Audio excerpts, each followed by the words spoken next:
Yo, good afternoon, everybody. How you doing? This is your Coach Renz, and the first thing that I want to say about this video is that this video is being made with all sincerity of heart. It is not intended to denigrate anyone, nor is it intended to create any strife or stress between opposing forces. I want to first, in this video, because it will deal with police and black men being shot, but there, of course, there are other people who are being shot by police officers who don't deserve to be shot. And of course, there are bad cops and there are more good cops than bad cops, but there is also a conditioning that I want to discuss, that even the good cops have this conditioning. So first and foremost, I do want to, if this offends any of my friends and family who are police officers, it is not my intent to offend you. If this offends any of my people who are of the conscious community but are racist, I'm not trying to offend you either, but stop calling yourself conscious if you're racist. And this is not to offend anyone who has lost a loved one due to any type of incident where they were shot unjustifiably and they were killed. So with that being said, there is a disease that is rampant in America. It is not a normal disease. It is not something that you can look at a virus and create a vaccine for. This is a mental disorder that runs rampant in America and probably in other countries as well, but I'm focusing this one in America, and maybe others can rationalize it. So, of course, when I first saw the Philando Castile video and the incidents and everything that happened, and then with Geronimo Yancey, the police officer, being acquitted, there is first that feeling of anger. But because I do consider myself part of the higher conscious community, I have to think through things and think deeply about things before I embed them as this is what it is. And I hope that many other people can do that same thing, begin to understand how to think through something devoid of your personal or devoid of your emotional outputs, your emotional demands, devoid of that, but just to think through it, gather the facts, gather the information, look at it from a standpoint more of what is the root problem. And I believe there is a root problem, because I was wondering through this whole Castile case, because I was, from my understanding of it, from all reports, Philando Castile legitimately had a firearm. He informed the police officer that he had the firearm. The police officer said that his tail light was out. If it was, okay, he's pulling him over legitimately. He approaches him legitimately, asks the appropriate questions of, your registration and whatnot. Now his defense attorney is talking about how there was a robbery and he might have smelled marijuana. He had all these things on his mind about the marijuana and the robbery with an armed person. That may be true, but that still does not justify his feeling that his life is being threatened. But he may have had that on his mind. But the thing that he had on his mind more so than anything else, what I believe, is this conditioning that the black man is a threat, that the black man is to be feared, that any movement by a black man is an aggressive movement. And that fear, that conditioning, is already present even in the good cops. I recently had an incident with a police officer where he approached me overly aggressive. And I calmly explained to him that the reason why you're approaching me overly aggressive is because you have a natural fear of black men. You've been conditioned to believe that all black men are threats to your life. But I am explaining to you that I am no threat to your life. And, and the incident it worked out fairly well. But this situation, it did not work out well for Philando Castile, and it's not working out well for Geronimo Yancey either. It's not working out well for him. He's not going on with life thinking that everything is a bed of roses. He will have his own trials and tribulations that he will face. Now, that is not in comparison to what the Castile family is going through, has been going through. So I am not justifying that. What I'm saying is that everyone in this situation is suffering because of a mental problem that this country has. You can even see this mental problem in the fact that Mr. Castile, Philando, licensed to carry a weapon, did everything proper, informed the police officer that he had the weapon, went to follow his instruction to get his license. Even the jury, they didn't have enough video evidence, is what they claimed, to be able to justify a guilty. And it must be beyond a shadow of a doubt. We have to remember, beyond a shadow of a doubt, which is not the easiest thing to do. It's not easy to prove beyond a shadow of a doubt, because there's always that seed of doubt. But this was a no-win situation. But one of the things that I recognized in this is, where was the NRA? Where is the National Rifle Association? This man legally carried a weapon and was murdered. Manslaughter, whichever term you want to use, because I don't think I won't say murder, because I don't think he had a predisposition that I'm going to murder this man, kill this man right now. So that's why it was manslaughter. But I don't think, where's the NRA? The NRA is quick when Congress wants to change the rules of guns, but where is the NRA when it comes to a person's right to actually bear arms and not be taken by the state, not be killed by the state for carrying a lawfully acquired weapon? Where's the NRA? They are amazingly silent. But they're silent because even they have a conditioning that they're under, a mental disease disorder that they are under. Where's the ACLU? American Civil Liberties Union. Where are you? He had a right to carry this weapon. His civil liberties were taken away from him, forcefully, killed. Where are you? Where's the ACLU? The ACLU and the NRA should be partnered up in this situation. Now, some will say that they're not present because he was black. And you're right. Because let me tell you what the disease is that is creating all of this. You see, people can go and they can protest, you can block the highways. People can get their Blue Lives Matter and stand behind their shield, and Congress can make their laws and increase rules or decrease rules. They can do all these things, and judges can say that, well, in my precinct I judge this way, in that precinct I judge that way, but none of that will ever matter. What president has done anything to curb this? None of them. Not Obama, not Clinton, not Trump, not Reagan, none. Congress has made no law that has curbed this. The Supreme Court has not made a judgment that has curbed this, because this is a mental disease that is created by all of us. The NRA doesn't care about the black life that was snuffed out. The ACLU don't care about this black life that was snuffed out, when this would have been a huge platform for them. Do you know how many miles they could have gotten? How many black people would have then start saying, oh, I want to support the NRA because the NRA is fighting for armed black men, rightfully armed black men, to not be shot and killed for being able to have their Second Amendment right. The ACLU could be standing on this as a platform to say that we support the civil liberties of every American, regardless of their race, regardless of their gender, regardless of anything. This could be a huge platform for them to stand and garner the support of the African American community. But why do they not do this? Because they have that same disease. They have that disease that says that since most other organizations outside of black organizations really care about black people, black men especially black men, because there are more that care about black women than they do care about black men, but especially black men, more organizations don't care. So just like the rhesus monkeys in the 100 monkey experiment, they don't care. They don't care. They won't care because it's normal to not care.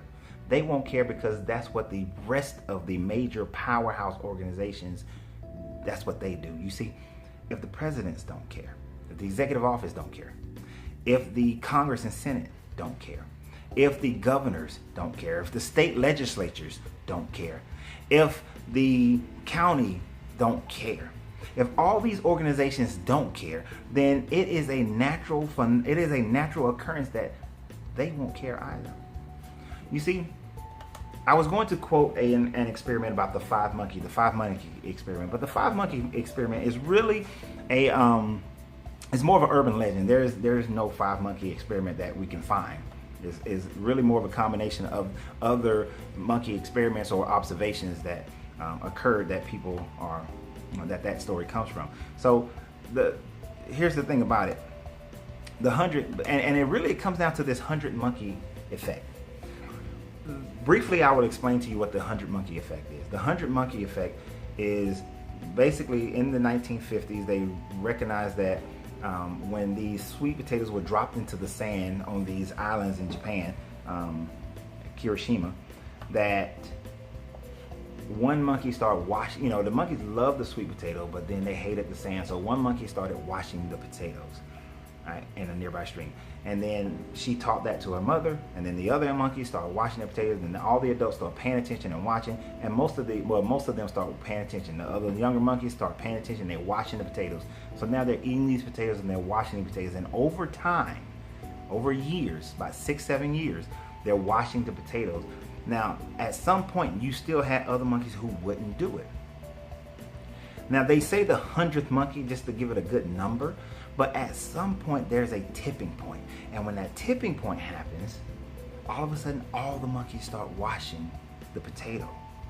And when that tipping point happened, they recognized monkeys on other islands who had no contact with these monkeys started washing their potatoes as well. So there is a consciousness tipping point that happens. This can be good or this could be bad. But right now for the black man, it's a bad thing. Because the consciousness tipping point has said that the black man is a threat. Anytime you are dealing with a black male, and it may be a situation that is about law or politics or money or something like that, that you should feel like your life is threatened. That is the mindset. How long ago it started? Too far back. But that's the mindset. So this is why, even though the people who are running the NRA right now are not the ones who own slaves. They're not the one who were, in the South during Reconstruction and they felt the black man was a threat. They're not the ones who bombed Tulsa, Oklahoma. But if that thought process of the black man is a threat to the white man is still there. So each generation just keeps learning it. The ACLU is not ran by those who were actually in Auschwitz, those who were in the early 1900s dealing with racism with Jewish people. They are now the ones who are in their 20s and 30s and 40s who did not have that effect. Their grandparents did, but that learned behavior is still there. And because each organization, there's 5, 10, 20, 15, 30, 80 organizations who all ignore the plight of this fear, and they have this fear of black men, and they ignore this plight that black men go through, then the tipping point is actually working in the reverse to say that fear the black man, fear the black man, fear the black man. Here's the thing, when I lived in Germany, there were certain Germans that I knew who had never been to America, who had never dealt with a threatening black man in Europe. They dealt with military black men, and they loved them. Because a military black man never threatened them, but they were definitely, to come to the Olympics in 1996 in Atlanta, they were definitely afraid of the black man. They were afraid, had never had contact. But that is what that tipping point thing has done. That's what the 100 monkey effect has done, is that it has made the world, in certain degrees, afraid of the black American man, because they weren't afraid of the black Kenyan man, the black African man, the Nigerian man. They weren't afraid of the black English man. They were afraid of the black American man. The black American man. And back then in 96, I didn't fully understand why, because I hadn't known of the 100 monkey effect. All I knew is that the media presented the black American man as a threat. And why does the media keep doing it? Because not just for ratings, but that's a subconscious thing that the media has, is that the black man is a threat. The black man is a threat. We got to promote that. It does get them ratings to have more violence on there, but there's plenty of violence by white people and Asian people and Spanish people and every other kind of people. But the black man is a threat. It's a tipping point. So for those who are just like me, who are irritated, frustrated, where's the NRA? This is a strong point for them to take. This is a stance that they can take, and there's no There's no harm. There's no way that NRA would have been hurt by this if they would have stood behind Philando Castile. Philando didn't have any criminal records, no problem. He's in there with his wife, his kid. There's tons of video. This was a strong point for them to take, but they couldn't. They had to find a reason not to do it. The ACLU, this is a strong point for them to take, but they had to find a reason not to do it. And that reason is because they are part of the 100 monkey effect and the fear of black men. So how do we reverse this? We can go out and protest. It's not gonna help. They protested, they blocked the streets. It didn't help. It didn't help at all. He was acquitted, more protesting. They got their $3 million. And now people are kind of dogging the family for getting $3 million, which I think is so crazy. But that 100 monkey effect. The only way we change this effect. So hear me, black people. This message, this part of this message is strictly for black people. The only way we can change the 100 monkey effect, it cannot be and will not be that American culture changes its mind because they make laws in Congress, they make laws in state legislature. It won't happen because we become senators and congressmen. It won't happen just with those one things and protesting and joining organizations that really don't do anything because they don't have enough power behind them. They don't have enough of the effect. It happens when we infiltrate organizations like the NRA. It happens when we infiltrate organizations like the ACLU. The more organizations that actually have monetary and financial power, it will begin to change. You see, if we just keep going to the SCLCU, we keep going to the NAACP, well, these organizations have been there for a while. They're fighting the good fight, as we say. You can go in your churches and you can protest, you can cry, you can pray, but we're not really doing anything because you hold no true power. You see, Congress listens to who is putting money in their pocket and keeping them in office. Powerful lobbyist organizations are who we have to infiltrate and become part of and change the mindset of. If the NRA started supporting and standing behind these types of issues, if the ACLU starts standing behind these type of issues, then other organizations, just like the first monkey, then the second, then the third, then the fourth, other organizations will start saying, we must stand behind these issues. If the ACLU is standing behind African American men, then so will we, NRA. And if NRA is standing behind, then other organizations, they start standing behind. As they begin to stand behind, and this lobbying money and this power is going to Congress and Senate, these Congress and senators will then say, oh, we must now stand behind this injustice that's going on. And this will also, and as that happens, Congress, Senate, the judges, the state legislatures and governors, as this happens, the mindset, I don't know what point, I don't know if it's at the federal level or it comes down to the state level, but at some point, the mind shift starts to happen. The police officers start recognizing mentally, without them even knowing, I don't have to be afraid of this black man. Because here's case after case after case where police officers have been, those who are wrong, have been put in jail. Even if it's accidentally wrong, even if it's subconsciously wrong, they have been put in jail. They have been incarcerated because these powerful organizations are saying that it is wrong for us to just automatically fear and pull out our weapons because they're black. Because if you notice, what do you see in the black community? If a white person if they are, what was it? Stone Mountain, white people came there with their guns, no one was shot. There was a video with this white lady, drunk as a skunk, running her car into the cops and all that kind of stuff, yelling, fussing, arguing. She's not shot. Black woman just driving down the street in Texas, she gets killed, she dies. The white person do it, they're not an immediate threat. The cop doesn't feel the threat of that woman. Even black cops, if they are honest with themselves, will feel more threat from a black person than they do from a white person, because that's the consciousness. It's the conscientious disease that's going around. So what we have to do is infiltrate these organizations, which actually has the power to create the causal effect of people being put in jail, people realizing that it's not cool, you're not going to get away with it, you're not going to have this blue shield you can stand behind. And again, there are more good cops than there are bad cops, but even some of the good cops have this disease because they have an automatic fear that comes up within them. It just jumps in them. They can't help it.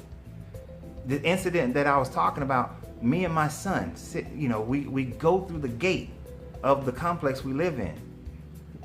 The police officer, when he comes up to me and he didn't come up and say, "Excuse me, sir, you went through the gate without putting in your code. I need you to go back through the gate to verify, so I can verify that you actually live in this community."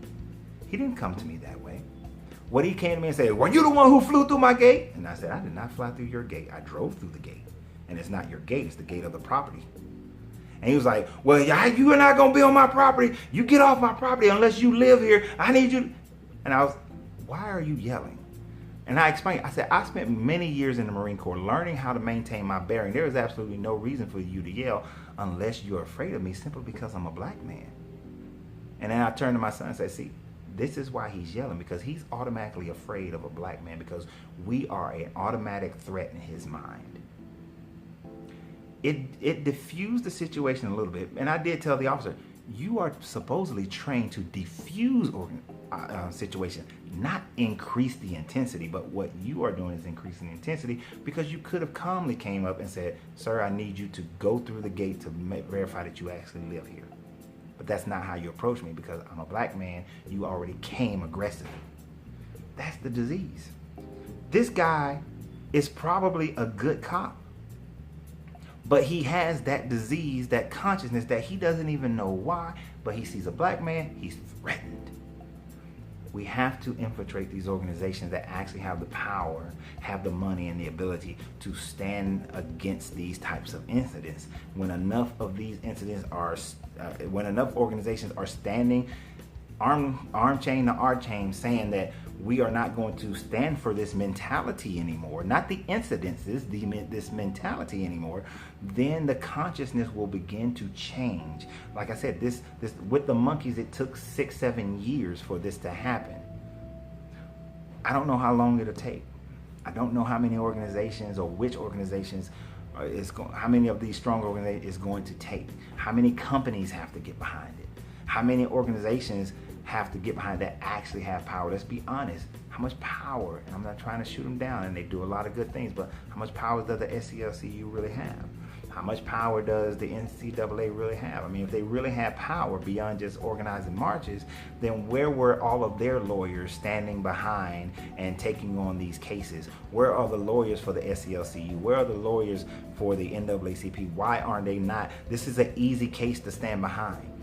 This is not one that has a lot of different angles that you can look at it. Where are they? Where are they? But it does take the predominantly white organizations to stand behind stopping this mental disease. And when they do, it can change. But unfortunately, they have that same disease. They have that same problem. Now, my hope right now is that as the conscious community continues to grow, and it's growing, and for all my people who may come on here and you may be trolls of other religions, for the conscious spiritual community is growing, there is a tipping point where that community will start to, that thought process, this conscious thought process will tip over. But what we must be on guard of is the conscious racists. Those who have the knowledge, but they have not yet elevated themselves to that point where they don't they recognize that there's racism, but they're not part of the racism. They're not the ones who are saying that as a melanated man or a woman, I am above somebody else in my consciousness because of what was taken from Egypt, what was taken from Africa. Because at the end of the day, none of that really matters.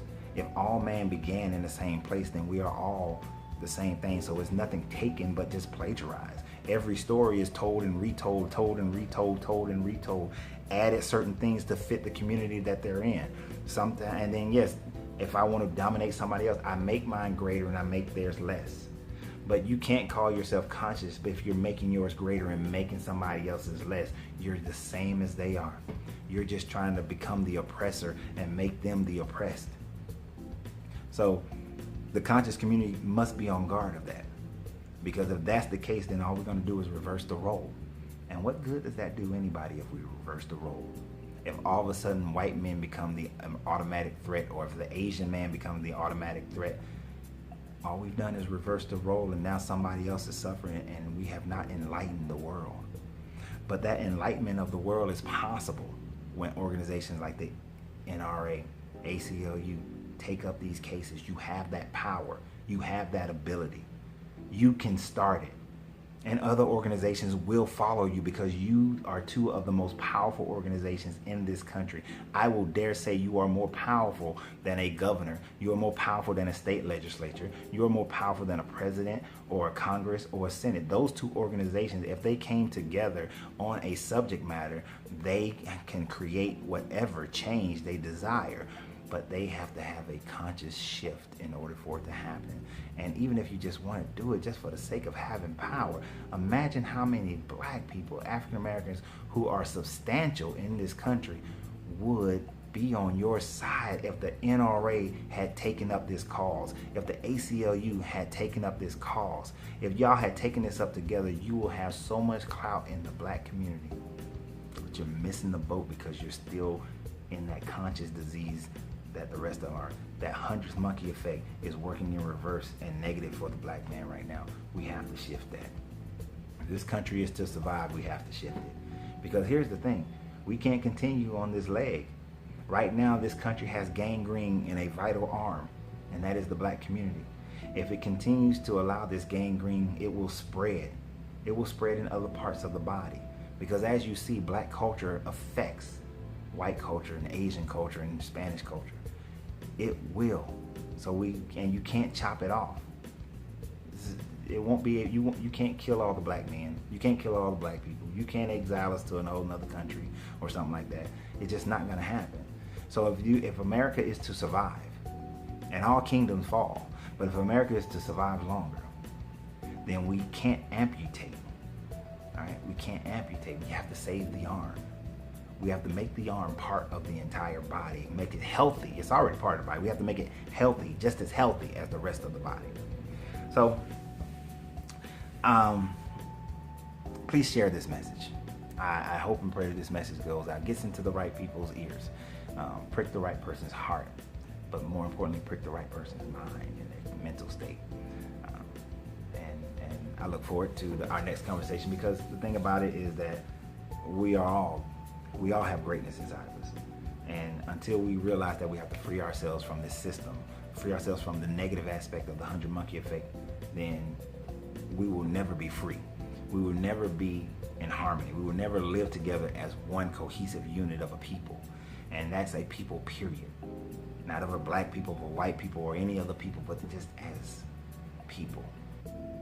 Because as a people of consciousness, we can all be great, and we can all live in peace and have that ability to pursue life, liberty, and happiness. We can all pursue it and have it. It's not something for a few, it's something for all. So y'all have a great day, enjoy yourself. Remember, your greatness is non-negotiable, and you have to free yourself to be yourself. This has been your Coach Renz, and let's change the mindset and not be part of the 100 monkeys.